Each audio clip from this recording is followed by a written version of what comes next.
Graça e paz, meus irmãos, que a paz de Deus esteja com todos vocês. É muito bom poder começar mais este culto com a sua companhia. E eu quero começar com um aviso. A Escola Bíblica Dominical voltou, nós estamos fazendo isso de forma online agora.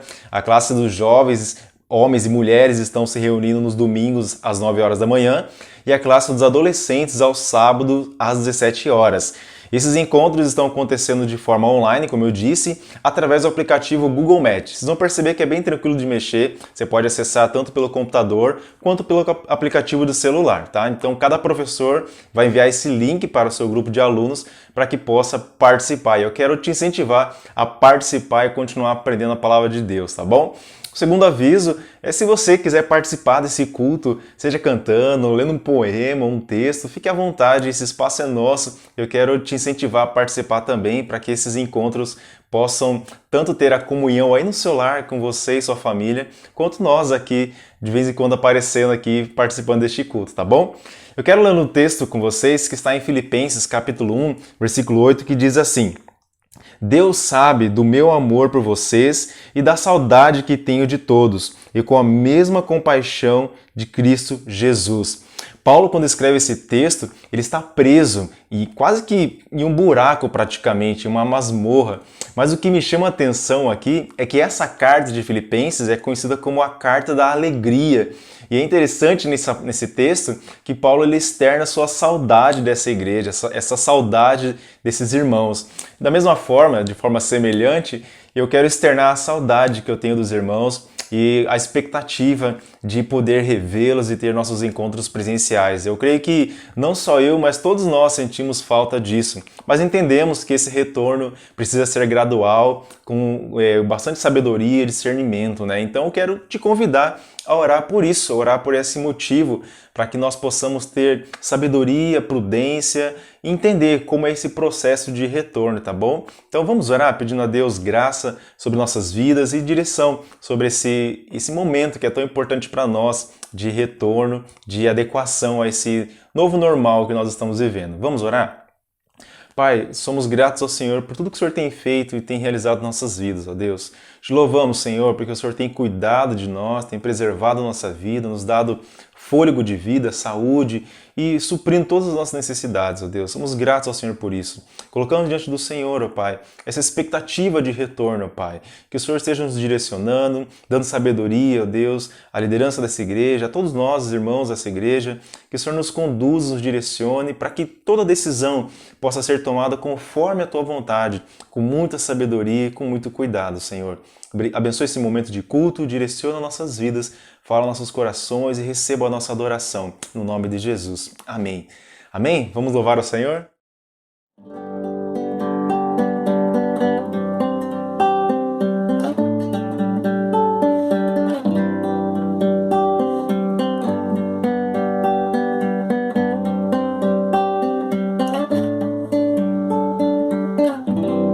Senhor meu Deus, quando eu maravilhado contemplo a tua imensa criação, o céu e a terra e os vastos oceanos, fico a pensar em tua perfeição. Então minha alma canta a ti, Senhor. Grandioso és tu, grandioso és tu. Então minha alma canta a ti, Senhor. Grandioso és tu, grandioso és tu.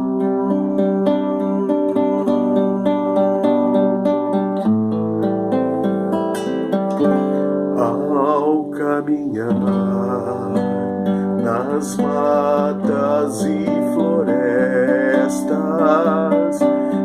escuto as aves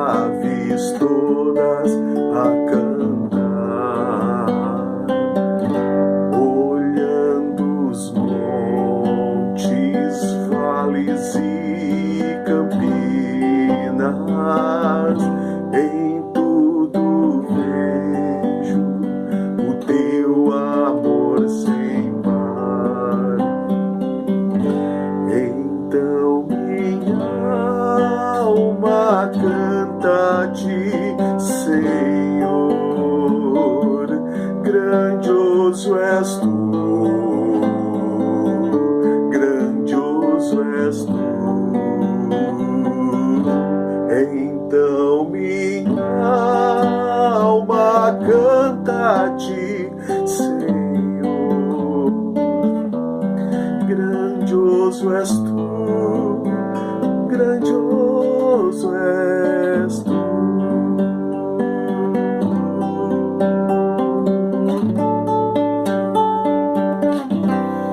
Quando eu medito em teu amor tão grande que ofereceu teu filho sobre o altar, maravilhado e agradecido veio também a minha vida te ofertar. Então minha alma canta a ti, Senhor, grandioso és tu, grandioso és tu. Então minha alma canta a ti, Senhor, grandioso és tu, grandioso és tu, grandioso és tu, grandioso és tu.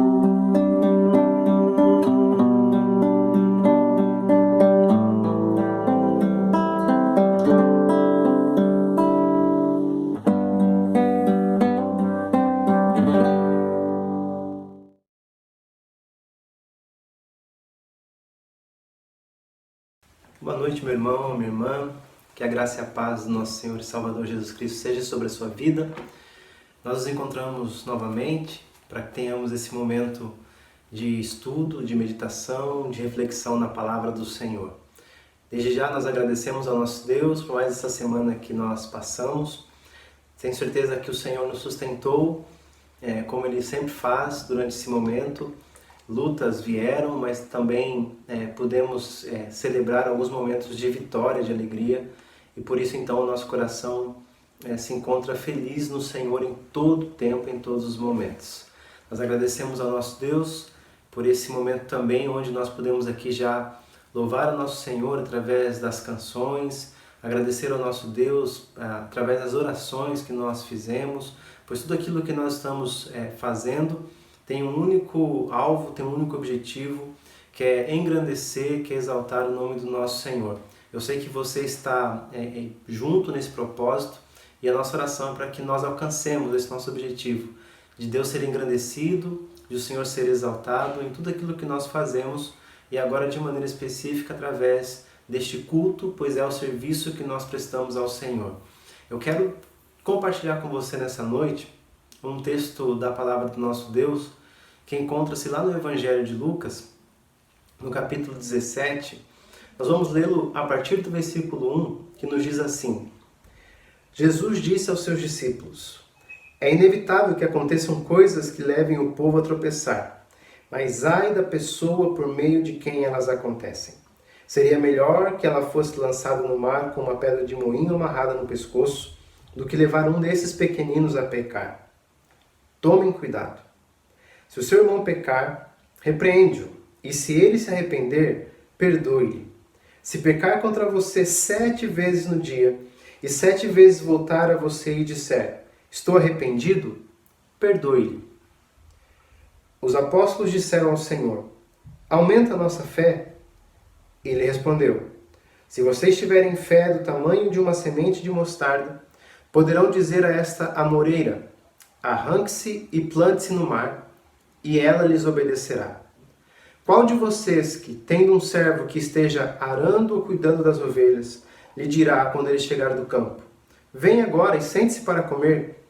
Ao contrário, não dirá, prepare o meu jantar, apronte-se e sirva-me enquanto como e bebo. Depois disso você pode comer e beber? Será que ele agradecerá ao servo por ter feito o que lhe foi ordenado? Assim também vocês, quando tiverem feito tudo o que lhes for ordenado, devem dizer: somos servos inúteis, apenas cumprimos o nosso dever. Vamos orar ao Senhor? Pai querido, muito obrigado, Senhor, por essa noite. Nós queremos agradecer a Ti, porque como temos refletido, Pai amado, e chegamos a essa conclusão, é maravilhoso poder começar uma semana cultuando ao Senhor. Nós vivemos um momento diferente na nossa história. Nós nunca passamos por algo sequer parecido a Deus, aquilo que nós estamos vivendo nesses últimos meses. Mas nós não queremos, ó Pai, acalentar o nosso coração, reclamações, lamentações. Nós queremos voltar o nosso olhar para aquilo que nos dá esperança. E aquilo que nos dá esperança é o Senhor em nós. A palavra do Senhor nos diz que Cristo em nós é a esperança da glória. E por isso então, Senhor, nós voltamos para Ti neste momento, pedindo para que o Senhor continue a nos alimentar através da preciosa palavra que o Senhor tem dispensado a cada um de nós. Que em nome de Cristo Jesus, todos nós juntos possamos crescer em conhecimento e graça diante do Senhor. Todos nós, igreja do Senhor, possamos ser edificados por Ti, ó Deus, e que cada vez mais fortalecidos no Senhor. Obrigado por esse momento, Pai. Nós assim oramos em nome de Jesus. Amém, Senhor.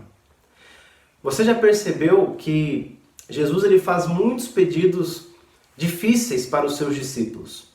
Nós vamos encontrar no relato bíblico situações e momentos onde Jesus ele exige uma decisão radical por parte dos seus discípulos. Aquela experiência que nós encontramos no Evangelho quando ele está conversando com um jovem rico. Nesse caso, esse rapaz não era um discípulo de Jesus, mas desejava a salvação. E Jesus faz a ele uma exigência muito séria, dizendo que ele deveria vender tudo aquilo que ele tinha, doar e em seguida seguir a Jesus. Percebemos que Jesus ele faz pedidos seríssimos, exigências muito altas para aqueles que desejam servir a Jesus.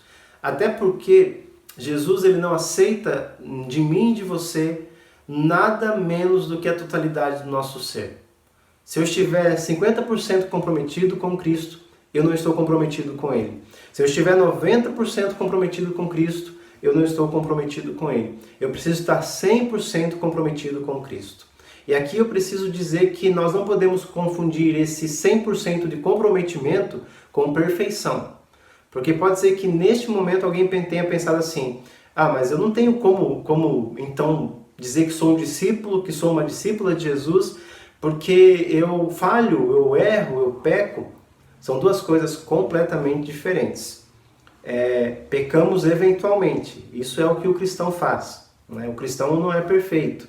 A Bíblia vai dizer assim que se eu disser que não tenho pecado, eu faço de Deus um mentiroso e a palavra de Deus não está em mim. Então eu sou um pecador, mas a despeito de ser um pecador, sou um pecador redimido, sou um pecador regenerado por Cristo Jesus.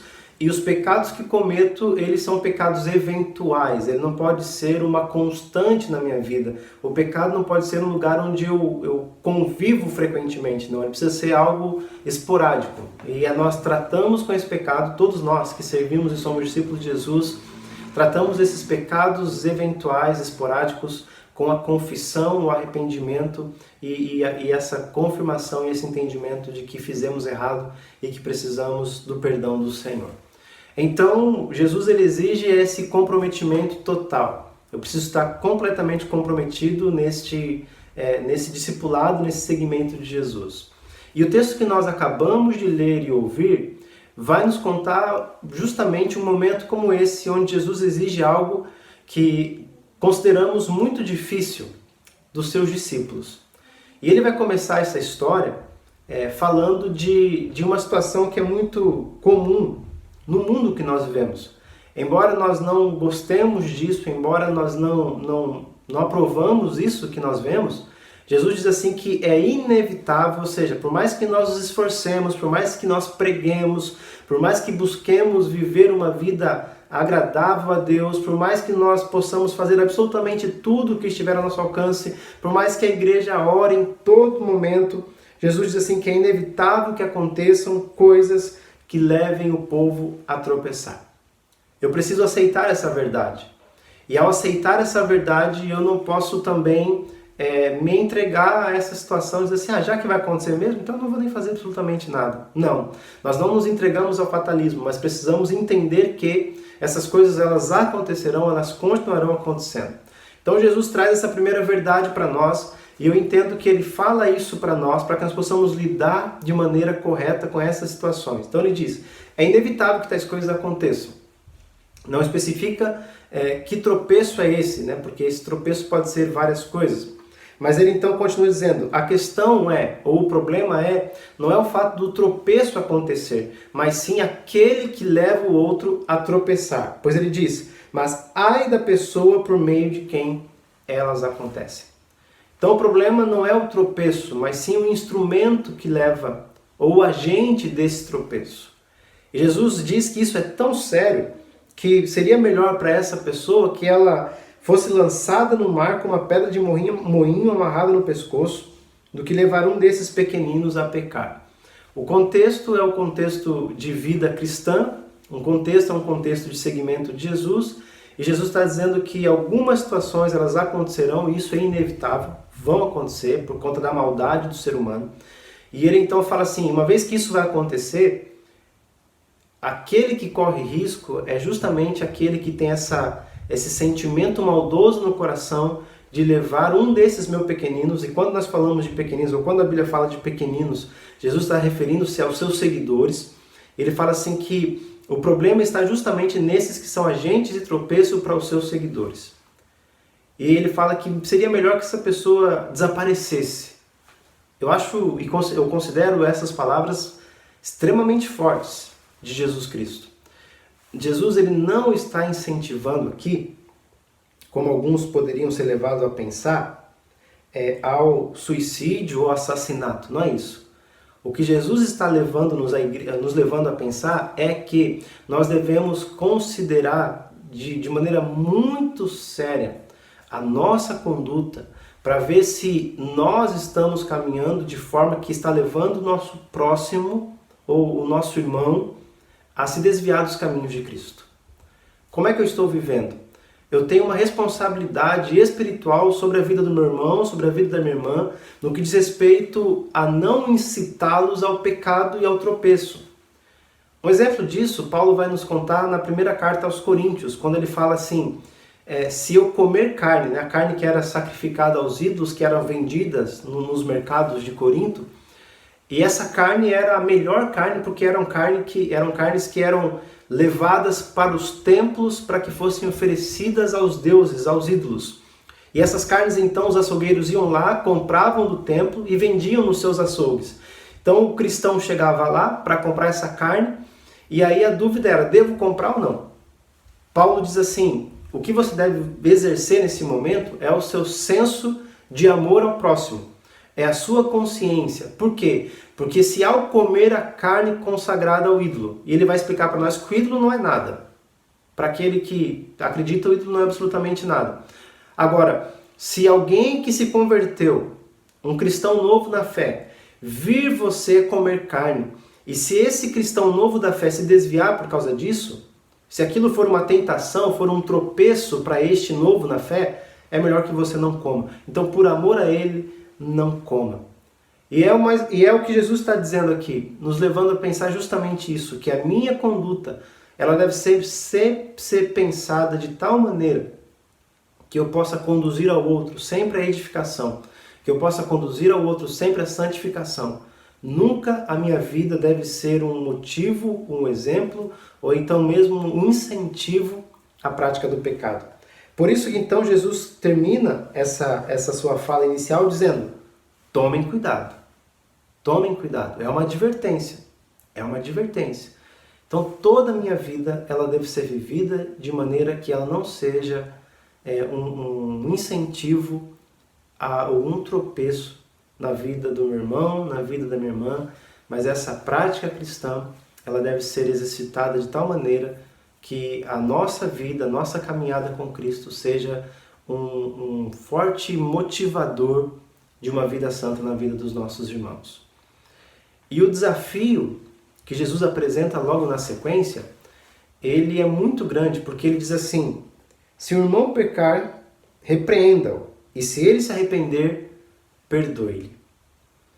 Uma vez que o tropeço ele vai acontecer, como é que nós lidamos com aqueles que tropeçam? Como é que nós, irmãos e irmãs em Cristo Jesus, tratamos aqueles que tropeçam? Jogamos fora, abandonamos, dizemos que a vida deles não é mais aceitável para Cristo, eles não mais podem fazer parte?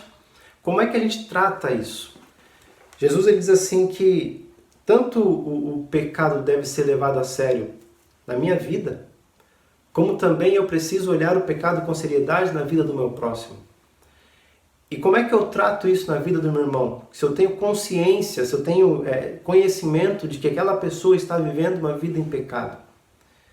O que eu devo fazer, segundo a palavra de Deus aqui, é repreendê-lo. E repreender aqui é conversar de tal maneira que leve este irmão, que leve esta irmã, e essa conversa precisa ser feita em amor, ao arrependimento, demonstrando que aquela situação que ele está vivendo, a vida que ele está vivendo, ela não é uma vida condizente com a confissão que um dia ele fez, que um dia ela fez de servir a Cristo Jesus. Então, Jesus diz, se o seu irmão pecar, repreende, ou seja, não faça vistas grossas, não deixa isso passar, não pense que isso é algo sem importância, pois é algo de extrema importância. É algo de extrema importância que pode, inclusive, afastar esse irmão, essa irmã, do seu relacionamento com Cristo. Então nós temos essa responsabilidade, enquanto irmãos também, de ser aqueles que ajudam os demais a se levantarem, que ajudam os demais a caminharem em santidade. E parte desta caminhada e parte dessa responsabilidade está em justamente tratar com seriedade aquilo que está acontecendo em nosso meio. Isso por quê? Porque nós queremos apontar o dedo no rosto do irmão e da irmã e falar assim, o que você está fazendo é errado? Absolutamente não.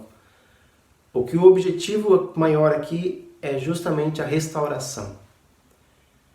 Eu amo tanto meu irmão, eu amo tanto minha irmã, que eu não posso olhar para isso que ele está fazendo, olhar para isso que ela está fazendo, e eu não posso deixar que ela continue assim, que ele continue dessa forma. Eu preciso me sentar com ele.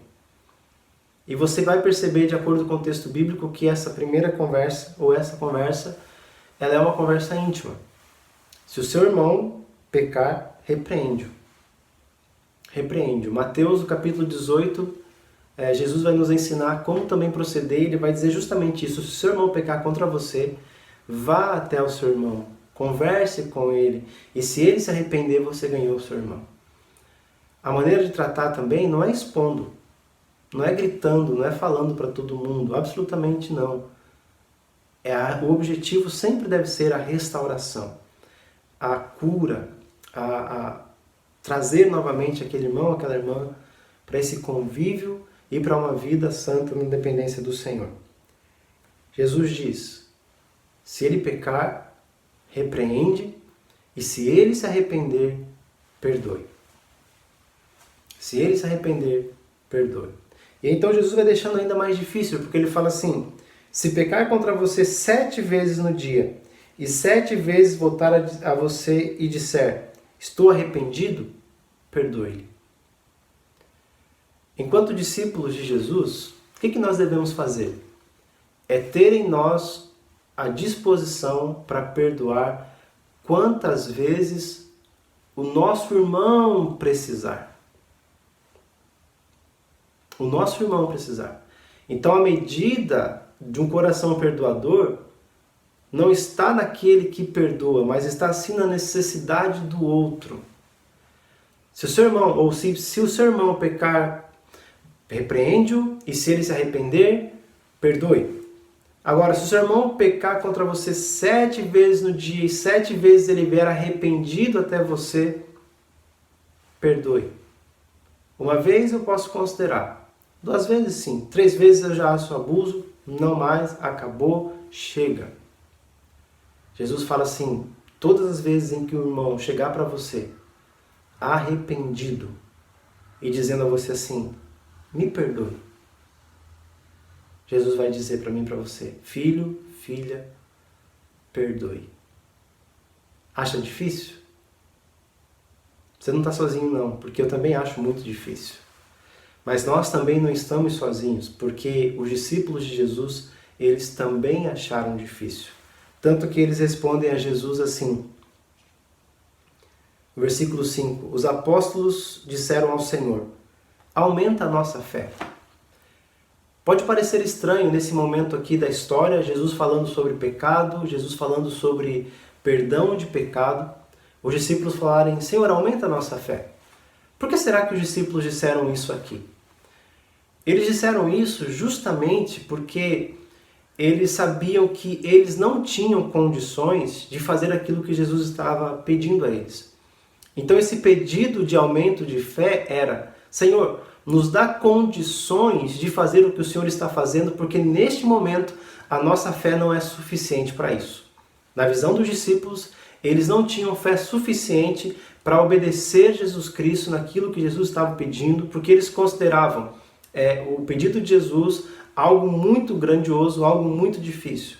Perceba que eles não questionavam a necessidade disso. Perceba que eles não questionavam a veracidade daquilo que Jesus estava falando. O que eles estavam dizendo é, Senhor, eu não posso fazer.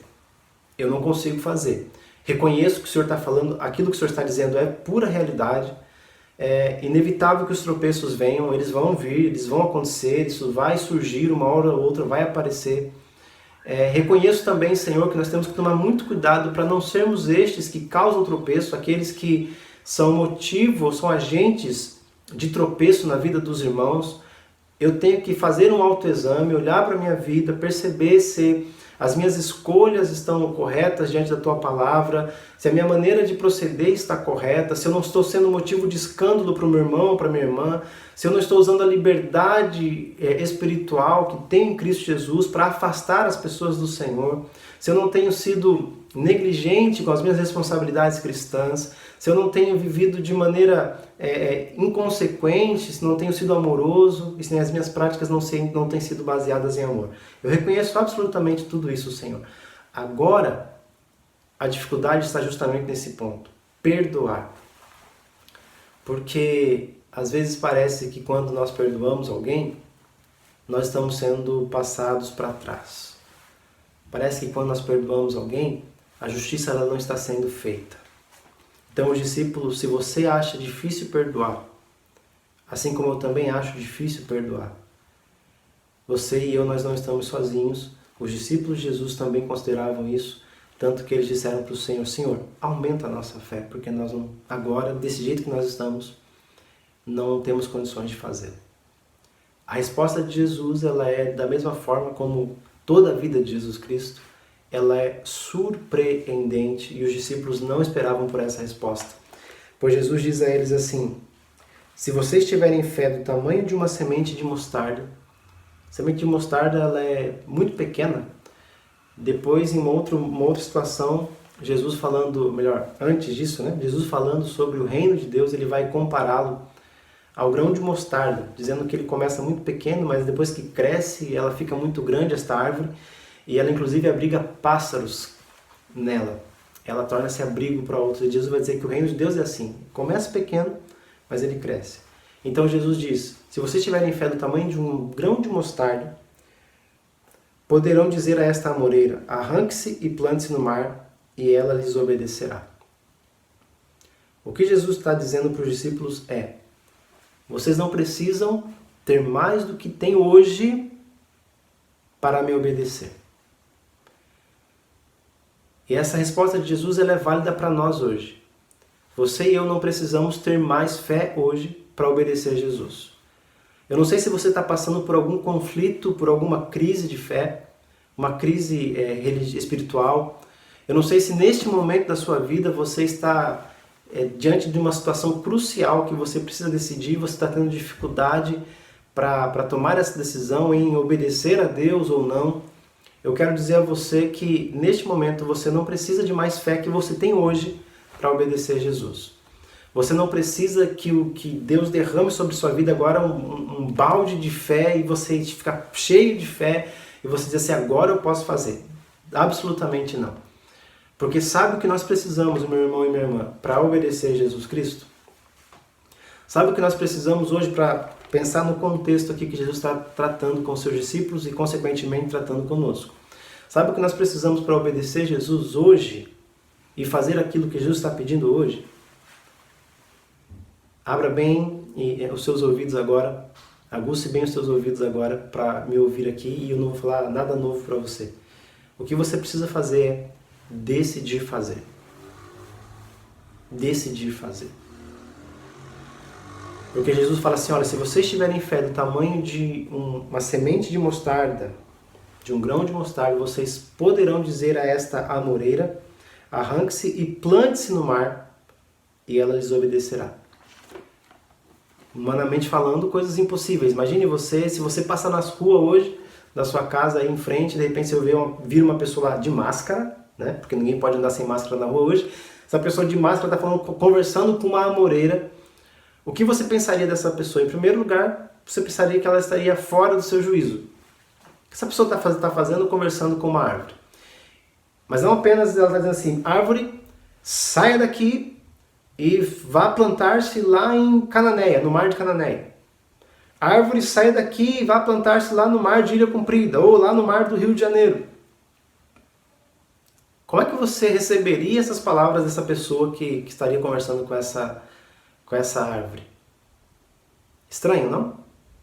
O que Jesus está dizendo, é claro que isso não é a literalidade do texto, mas o que Jesus está dizendo é exemplificar o poder que essa decisão tem. Se você tiver fé do tamanho de um grão de mostarda, se você considera que tem uma pequena fé, ela já é suficiente, porque o que você precisa fazer é justamente colocar esta fé em ação e crer que isso vai acontecer porque Deus é contigo. Esta fé colocada em ação, no sentido de fazer aquilo que Deus deseja, ela é capaz de produzir coisas inimagináveis.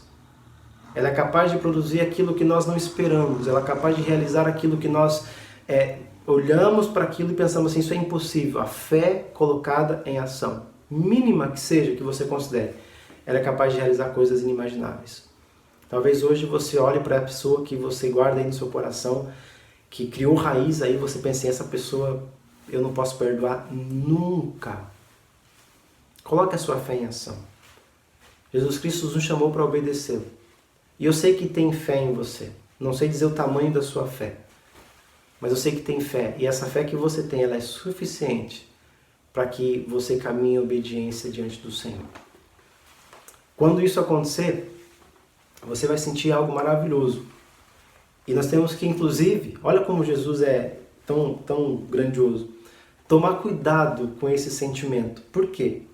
Jesus diz assim no versículo 7, qual de vocês que, tendo um servo que esteja arando ou cuidando das ovelhas, ou seja, uma palavra servo no grego também é escravo, alguém que é um funcionário, alguém que está ali trabalhando, fazendo o seu trabalho, e Jesus então pergunta aos discípulos dele, quem de vocês que tendo um servo que esteja arando ou cuidando das ovelhas, lhe dirá quando ele chegar do campo, vem agora e sente-se para comer.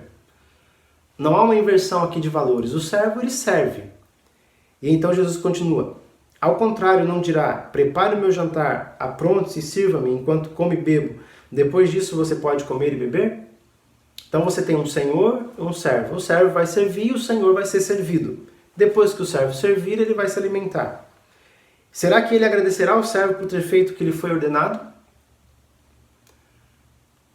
Pergunta interessantíssima. Leva à reflexão os discípulos e também nos leva à reflexão. E Jesus então conclui. Assim também vocês.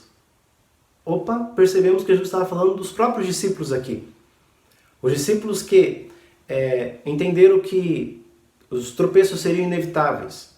Os discípulos que entenderam que quem tem que tomar cuidado é aquele que pode ser um agente de tropeço na vida do outro. Essa pessoa não tem uma vida tranquila. Os discípulos que entenderam que eles precisavam tomar cuidado, que eles precisavam perdoar o seu irmão, perdoar a sua irmã, quando estas viessem pedindo, quando eles viessem arrependidos pedindo perdão a eles. Os discípulos que entenderam que não tinham, achavam no princípio que não tinham fé suficiente, mas depois perceberam que a fé que tinham, ela era sim suficiente para fazer e para obedecer Jesus em tudo aquilo que Jesus estava mandando. Depois Jesus então vai contar essa história de um servo que trabalha, que faz tudo aquilo que trabalha, e que por fazer aquilo que devia fazer, eles não recebem nenhum elogio por isso, porque eles não fazem nada de espetacular. Uma pessoa que faz aquilo que é mandado fazer, ela não está fazendo nada de espetacular. Ela está obedecendo. E então Jesus diz, assim também vocês. Jesus estava falando sobre os discípulos. Quando tiverem feito tudo o que lhe for ordenado. O que foi ordenado aqui nesse caso? Não ser motivo de tropeço, perdoar, ir até o irmão que está se desviando e trazê-lo ao caminho novamente, perdoar o irmão ou a irmã quantas vezes o irmão precisar, porque essa comunidade que nós estamos vivendo é uma comunidade que vive em santidade, mas que tem esse espaço também para que o irmão que pecou, para a irmã que pecou, possa ser restaurado por Cristo. É um lugar onde ninguém joga fora, mas as pessoas elas são aceitas e são bem recebidas e que são transformadas pelo Senhor através do teu Santo Espírito que atua na vida dos seus filhos e filhas. Os discípulos, então, quando fazem isso, que é a ordem de Jesus, eles não fazem nada demais, porque foi o que Jesus mandou fazer. E então Jesus conclui dizendo, vocês devem dizer o seguinte, somos servos inúteis, apenas cumprimos o nosso dever. Você pode pensar aí que Jesus ele foi um tanto quanto duro com os seus discípulos. Jesus ele trata de assuntos não muito fáceis. Nunca é fácil falar sobre o pecado. Nós sabemos que somos pecadores, mas nunca é fácil falar sobre o pecado. Jesus ele fala sobre o perdão, que também é algo muito difícil. Mas Jesus também toca em outro assunto que é extremamente sutil e perigoso na vida de um discípulo, na vida de uma discípula de Jesus, que é o orgulho espiritual.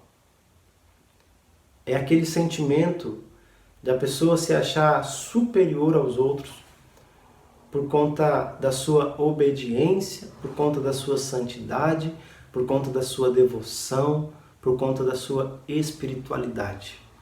Como algumas pessoas falam, são cristãos e cristãs que andam arrotando santidade. Pessoas que se afastam de tudo e de todos e que acabam sendo legalistas, acabam sendo religiosos no sentido negativo da palavra, acabam sendo aqueles que julgam, aqueles que apontam o dedo, aqueles que estão prontos sempre para ter uma palavra de condenação. Jesus diz a nós, como discípulos dele, nesse momento da história, tomem muito cuidado. Façam o que vocês devem fazer. Cuidado para não ser aquele que é o motivo, ou fonte, ou agente que faça o outro tropeçar. Tome cuidado para que você não seja. Essas coisas acontecerão, mas que não seja você aquele que leva a fazer isso. Jesus está dizendo isso para mim e para você. Depois Jesus diz assim, esteja sempre pronto a perdoar.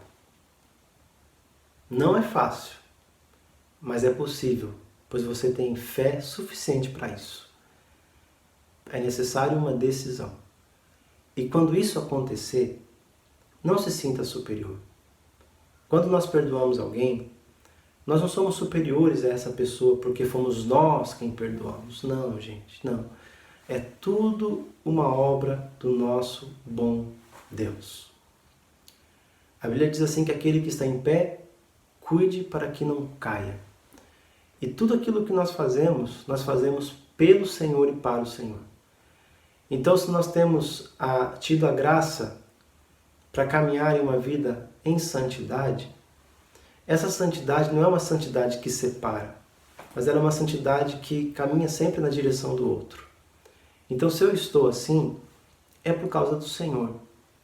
É porque o Senhor tem sustentado. Se nós estamos assim, é por causa do Senhor.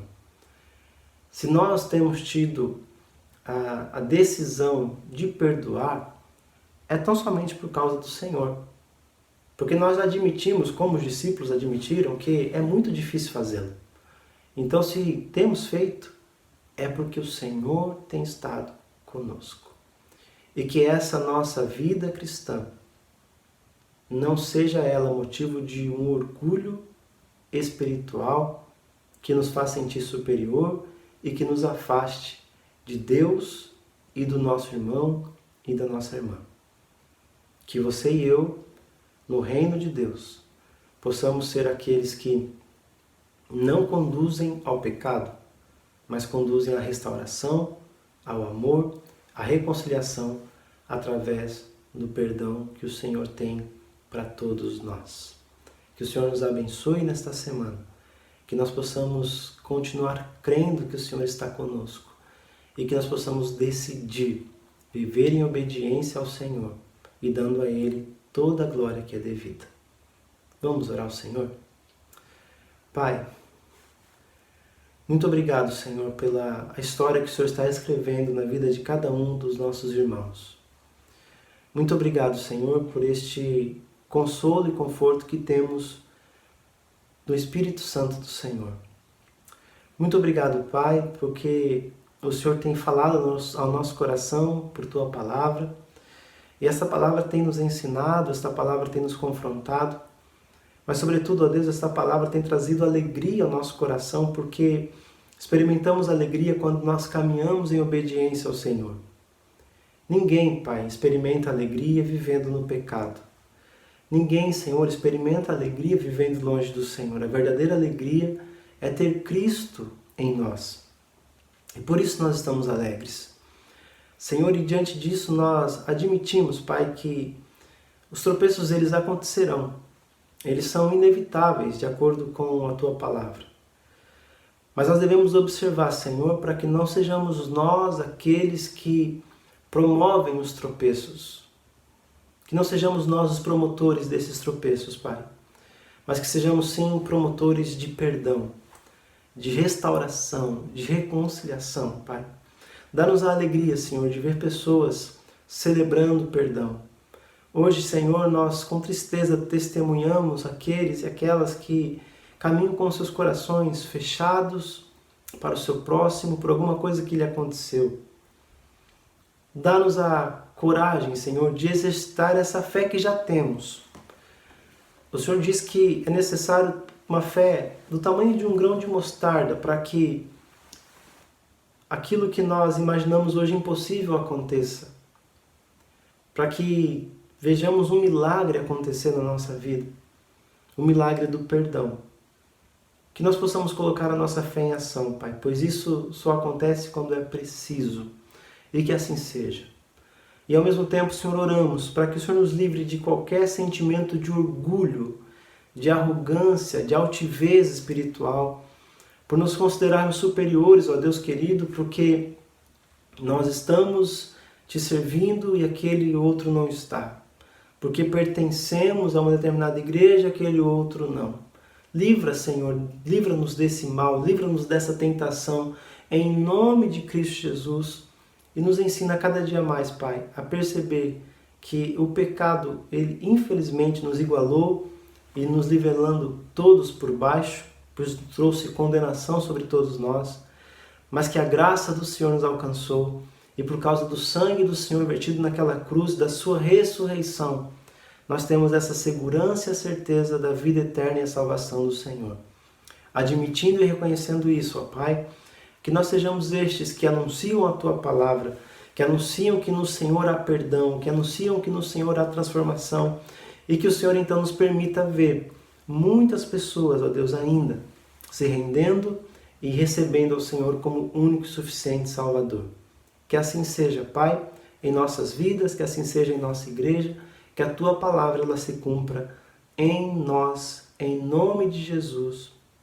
E que pedimos, ó Pai, que o Teu amor, ó Deus Pai Todo-Poderoso, que a Tua graça, Senhor Jesus Cristo, e a comunhão do Teu Santo Espírito, ó Deus, seja sobre todo o Seu povo, hoje e para todos sempre. Amém, Senhor. Desejo a você uma ótima semana, em nome de Cristo Jesus, e que essa semana possa ser uma semana cheia, repleta das bênçãos do Senhor sobre a sua vida, bem como sobre toda a sua família, em nome de Jesus. Meus irmãos, estamos encerrando mais este culto e eu tenho certeza que você foi abençoado por Deus de alguma forma, por isso eu sou grato a Deus por esse tempo que passamos juntos. No texto que eu li antes, na abertura deste culto, Filipenses 1:8, mais adiante no versículo 14, Paulo vai dizer que apesar de ele estar preso, ele estava feliz porque o evangelho estava sendo espalhado. Algumas pessoas, por causa da prisão dele, foram motivadas a espalhar o evangelho. Pensando nisso, refletindo um pouco sobre essa ferramenta digital que, embora nós estejamos de certa forma confinados nessa quarentena, mas essas plataformas digitais nos possibilitam alcançar muitas pessoas. Por isso louvamos a Deus por ter essa ferramenta. E pensando nisso, eu quero te incentivar a conhecer um aplicativo chamado Yes He Is, que em português seria Sim, Ele É.